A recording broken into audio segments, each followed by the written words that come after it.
धन्यवाद धन्यवाद। ला एक आसन बिछाओ, बैठा हो, आओ बच्चा बैठो, आओ कैसे हो आप? कृपा है आपकी। बैठ जाओ, आसन में बैठ जाओ। इनको चुनरी पहनाओ, इनको दुपट्टा लाओ, इनको भी दुपट्टा लाओ। पूज्य गुरुदेव भगवान, अभी भगवान श्रीमन नारायण की प्राण प्रतिष्ठा हो रही है 7 से 10 फरवरी। अच्छा, गौरी गोपाल में। श्री चरणों में। कौन से ठाकुर विराजमान? भगवान श्रीमन नारायण, भगवान श्री सीतारामचंद्र। अच्छा, ये ठाकुर जी विराजेंगे।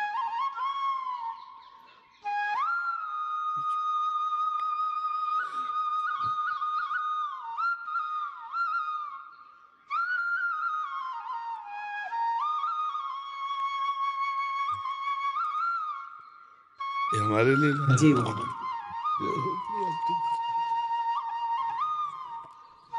श्री जी को पहले अर्पित कर देना जा करके। तो बस इतना अपने जीवन में ध्यान रखना कि कभी अर्थ की लोलुपता ना आने पाए, धर्म की प्रधानता रहे और वाणी शास्त्र संयम से रहे और अर्थ चरणों में रहे। मस्तक पर कभी अर्थ न चढ़ने पावे। अर्थ नहीं, मस्तक तो सिर्फ भगवान के लिए है।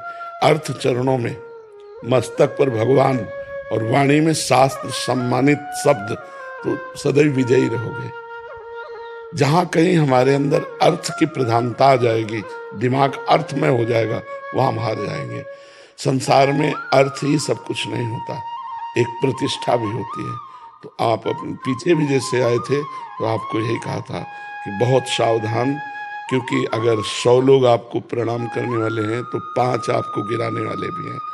उन 5 के सामर्थ्य आप तक ना पहुंच पाए, इसलिए अर्थ प्रधानता मत रखना, सदैव धर्म का आश्रय रखना और वाणी से शास्त्र सम्मत, जो शास्त्र सम्मत नहीं थे, जैसे हमसे कोई पूछा तो कहते थे हमको ज्ञान नहीं, हमने संतों से सुना है, जो शास्त्र से पढ़ा है वो हम आपको बता देते, जो नहीं पढ़ा हमें नहीं ज्ञान, बस भगवत प्राप्ति की चर्चा कीजिए। जैसे कोई प्रश्न करता है तो ऐसे जरूरी नहीं कि हर प्रश्न का उत्तर हम दे दें।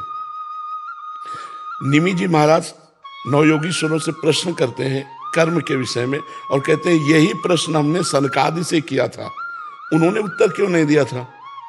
तब निमि जी को नवयोगीश्वर में योगीश्वर बोलते हैं उस समय आपकी बाल्यावस्था थी, आप अनाधिकारी थे, इसलिए सनकादि ने आपको उत्तर नहीं दिया। तो जरूरी नहीं कि अनाधिकारी को उत्तर दिया जाए। अगर अनाधिकारी अनाधिकारी है तो मौन, हम असमर्थ हैं आपके प्रश्न के उत्तर। दूसरा प्रश्न कीजिए।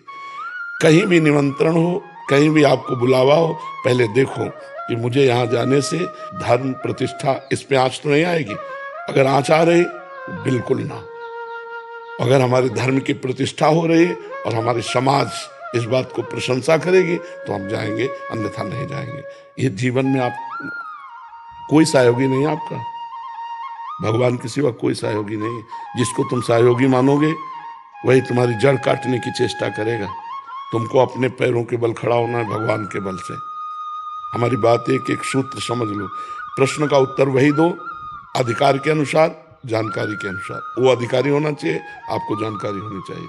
आप वहीं जाइए जहां आपकी प्रतिष्ठा, आपके धर्म की प्रतिष्ठा में आंच ना आवे। अर्थ उतना भावना कीजिए जितने से सेवा सामग्री सब सुरक्षित चलती रहे, वो भगवान देते रहते हैं। उसके लिए ऐसे करने की जरूरत नहीं। अगर हमारी सात्विक प्रवृत्ति से यश प्रवृत्ति बढ़ रही तो कोई हानि की बात नहीं, लेकिन यदि वो थोड़ा भी गिर करके बढ़ रहा है यश, तो वो यश सम्माननीय नहीं होता। साधु सभा में यश वही सम्माननीय होता है जो धर्म के अनुसार और गौरव के अनुसार बढ़ता है। तो आप गौरववान बनिए और धर्मनिष्ठ बनिए, जो आपके जीवन को आगे और प्रकाशित करे। कोई सहयोगी नहीं, पहला शब्द याद कर लो। जिसे तुम सहयोगी समझ रहे हो वही तुम्हें नीचा दिखाने की कोशिश करेगा। आपको अगर उन्नतिशील बहुत समय तक टिके रहना है धर्म क्षेत्र में, तो आपको अपने पैरों के बल खड़े होना पड़ेगा। इसके लिए आपको परिपक्व रहना होगा, स्वयं परिपक्व रहना होगा। यश बढ़ने में वर्षों लगते हैं, धूमिल होने में 2 मिनट लगते हैं। 2 मिनट में सब चौपट हो जाता है। इसलिए जो भगवान ने आपको दिया है यश जो भगवान ने आपको पवित्रता दी उसका निर्वाह आप कीजिए, संयम से स्वयं रहिए। कहीं भी कभी भी जो भगवान ने अर्धांग में विराजमान कर दिया इसके सिवा कभी दृष्टि नहीं डालनी। नजर नीची करके बात करो, उत्तर दिया, खत्म खेल। कभी किसी से किसी तरह का लगाव ना होने पावे तो कभी जीवन में तुम्हें कोई गिरा नहीं सकता। यही होते हैं कंचन कामिनी, गिराने वाले। कीर्ति तो हरि के द्वारा दी हुई होती है, वो अपने प्रयास से नहीं आती, हरि के प्रयास से आती है। न कामिनी में कभी आकर्षण हो, न कंचन में कभी आकर्षण हो। कंचन तो अपने आप बरसेगा जब हम धर्म में चल रहे हैं। जैसे समुद्र में बिना बुलाए नदियां अपने आप जा रही हैं, ऐसे धर्मात्मा पुरुष के पास समस्त वैभव अपने आप आ जाता है। खूब आनंदित रहो, प्रसन्न रहो और हमारे सनातन धर्म को आगे बढ़ाओ। जब कभी कोई सत्संग करो उसमें नाम की प्रधानता जरूर करो, क्योंकि कलयुग में केवल नाम के द्वारा कल्याण हो सकता है। शास्त्रीय सिद्धांत भी है, कृत्युगे ध्यायते विष्णु त्रेतायाम जयते मखई द्वापरे परिचर्यायाम कलो तद्धर कीर्तना। हरि कीर्तन के सिवा कुछ नहीं है। ना कोई यज्ञ हो सकती है इस समय, अपवित्र घी आ रहा है, अपवित्र धान्य और जौ आदि हो गए, कहाँ से यज्ञ होगा? त्रिकाल संध्या करने वाले कौन है? कोई बिरला ही कोई होंगे जो त्रिकाल संध्या करे। ध्यान, मन इतना चंचल, ध्यान कैसे लग सकता है? पूजा, इतनी वासनाएं बढ़ी हुई हैं कि उपासना कैसे बन रही? तो एक ही रह गया है, नाम जप, नाम कीर्तन, गुण कीर्तन, श्रवण, बस इसी के द्वारा भगवत प्राप्ति हो जाएगी। खूब भागवत कथा सुनाओ, खूब भगवान नाम का प्रचार करो, स्वयं नाम जप करो, धर्म से रहो, यही हमारी प्रार्थना। पर जी ऐसे स्थानों में भी जाना पड़ता है जहाँ एकदम विमुख हैं, जो हाँ, जब हम कथा के लिए जा रहे हैं तो हम भगवान को श्रोता बना करके बोल रहे हैं, लेकिन हम अर्थ की किसी प्रधान स्थिति पे ऐसे लोगों के पास नहीं जाते जहां से उपहास हो, बिल्कुल नहीं। बहुत अपने को संभालिए, इससे जो है ना तुम्हारी मर्यादा बढ़ती चली जाएगी और तुम आगे उठते चले जाओ। तुमसे कोई बात पूछे आके उत्तर दे दो, तुमको कहीं जाने की जरूरत नहीं है। उसे अर्थ की व्यवस्था की मत सोचो कि इतनी माताएं, इनकी व्यवस्था भगवान देने वाला है, वो घर बैठे सबका पोषण करता है, सबका पोषण हो रहा है। कभी किसी से ऐसे नहीं, देनहार कोई और है, देते रहे दिन रात। बिल्कुल, ये थोड़ा सा सुधारो। हम अपने घर की बात करें, ये लोग पवित्र यश कीर्ति में धूल फेंकने वाले लोग हैं, अर्थ को ठोकर मारो। तभी का अर्थ को रखो चरणों में और भगवान को रखो दिमाग में। निर्वैर हमारा जीवन होना चाहिए। तो ये बहुत बड़ी क्षमता है और बहुत बड़ा यश है, दोनों को संभाल लो। अब ऐसी जगह मत जाना जहाँ जाने से थोड़ा भी कोई विक्षेप करे, थोड़ा भी कोई तुम्हारे ऊपर उंगली उठावे। घर बैठे सब होगा, हमारी बात मान ले, घर बैठे सब होगा, अपने आप सब आएगा, तू चिंता मत कर, तू आगे बढ़ और भगवान सहयोगी है।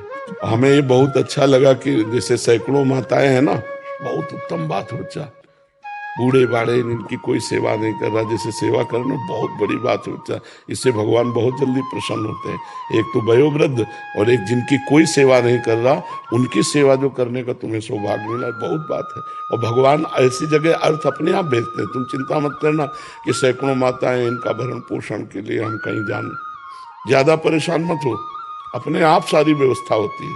जो धर्म से चलता है, परोपकार करता है, जो भगवान का यश गाता है, अपने आप व्यवस्था होती है। तुम उसकी चिंता मत करना, तुम अपनी निष्ठा पे रहो।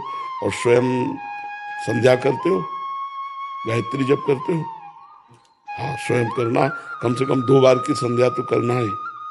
और कुछ मंत्र गायत्री के जरूर जपना, क्योंकि उसके द्वारा बुद्धि प्रकाशित होती है। शास्त्र सम्मत ज्ञान जो होता है ना, वही लोगों को आकर्षित करता है। तो गायत्री माता भगवान श्री कृष्ण का ही स्वरूप है। तो श्रीमद् भागवत श्री कृष्ण का वांग्मय स्वरूप है। तो गायत्री की कृपा से भागवत में प्रवीणता आएगी। तो दोनों काल सूर्य को अर्घदान करना और गायत्री जप करना और मुद्राओं के द्वारा संध्या को पुष्ट करना। सुमुखम संपुटम च विदितम विस्तृतम आता है, सुमुखम संपुटम च विदितम, ये तो प्रारंभ में सिखाया जाता है। तो गायत्री मुद्रा के साथ गायत्री का जप निश्चित, इससे आप सुरक्षित बने रहेंगे। गायत्री देवी बुद्धि को प्रकाश करने वाली है। ठीक है बच्चा? कल रात्रि को गुरु जी सुबह स्वप्न में भगवान श्रीमन्नारायण का ठाकुर जी विराजे थे मंदिर में, और स्वप्न में भगवान जी के पास जाना हुआ। भगवान जी मंदिर से बाहर आए और गोद में आकर के बैठ गए। ये स्वप्न जब से मैंने देखा तो बस दिन रात वही चलता। हाँ, बहुत कृपा है। ऐसा लगता भगवान जी ने कहा कि हमें खीर और कढ़ी खिलाओ। तो ठाकुर जी अभी भगवान जी विराजेंगे ना, जी। तो मैंने बोला कि सबसे पहले ठाकुर जी को वही भोग लगाएंगे। ये पवित्र हृदय में भगवान का प्रकाश होता रहता है। आप बहुत पवित्र हृदय वाले हो, बहुत सावधानी से बस चलते रहो, क्योंकि ये बात हमारी पकड़ लेना, कोई तुम्हारा साथी नहीं है, भगवान के सिवा कोई साथी नहीं है। अपने आप को सुरक्षित रखने के लिए बस सावधानी रखो, निष्कलंक जीवन व्यतीत होना चाहिए। ठीक है, धन्यवाद।